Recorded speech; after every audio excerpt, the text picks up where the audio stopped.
Directed by Thierry Knotts, we are talking The Terror Within from 1989. This is a Roger Corman produced alien kind of rip-off movie that stars George Kennedy. Now the story here is a future where there has been some type of war or incident. Doesn't really go into too much detail. It's kind of chemical, biological warfare, something like that, maybe nuclear. And effectively, this focuses on a group of humans that are living underground in some type of research station, but resources are running out. And on the surface, there are what they call gargoyles, which are effectively mutated humans, one would assume. And they are out kind of doing scavenging for resources. And they come across seemingly a group of actual just humans, and the only one that is alive is this woman.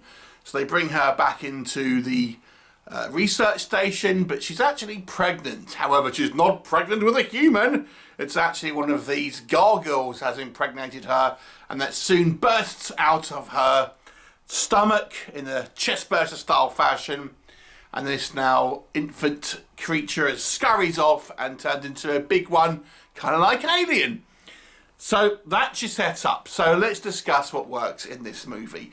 Now, it's obviously an Alien rip-off, but it's not to say that the movie doesn't have a degree of sort of tension and scenes where even the fact that it isn't original still sort of work, despite it being obviously a low-budget Roger Corman produced film. You know, it's I quite like the fact the difference here obviously is that it's on Earth, underground, and it's kind of just like people who have to really kind of vacate the area soon, but there's these things out upstairs as well. So it kind of gives it a sense of really they can't just kind of barricade themselves and they've got to deal with a threat. And the thought that these things are actually kind of like effectively rape monsters.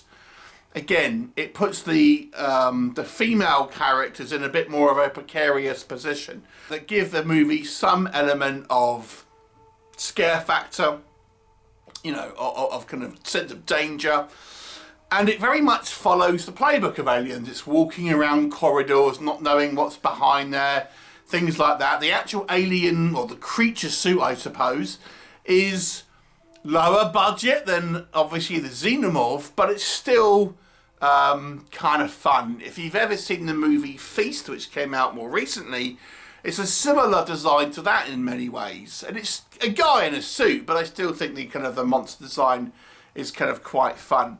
The cast of the characters is relatively small, so we can get to know reasonably well our characters. George Kennedy is the head of this research team, and he's the very sort of strict boss, if you see what I mean.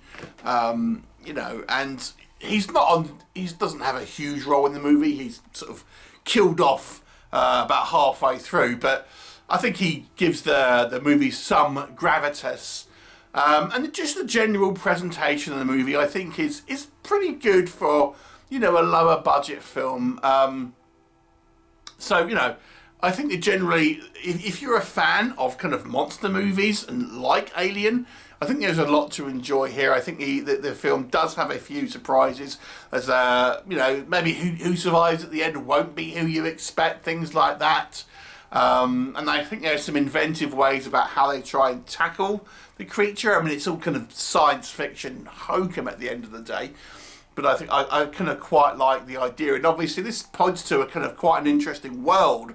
And there was a sequel to this, which I have never actually seen, to be honest, I don't think. I'd seen this one before, but I don't think I've ever seen the sequel. Maybe I'll watch that and review it and obviously tell you what I think of that one.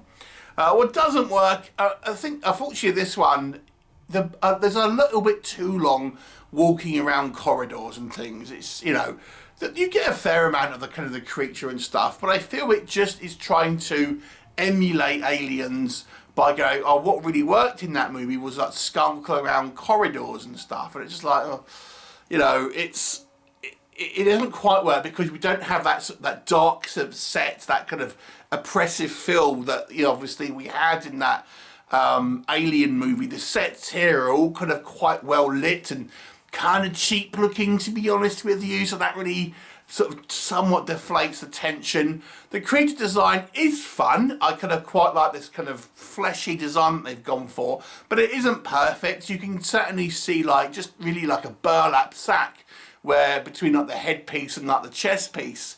So it kind of betrays it. And obviously watching it now, the movie clearly is a guy in a rubber suit. You know, obviously we've got to judge it by 1989 standards, and I thought the creature's design, you know, for the most part looked good, but it certainly isn't perfect. Our lead character, who was actually went on to the actor who actually went on to direct the sequel. Again, it's a little bit of a blank slate, I have to say. It's a typical kind of like rugged hero type that really doesn't have much else kind of going on personality wise. I think the supporting cast are actually a little bit more kind of interesting here.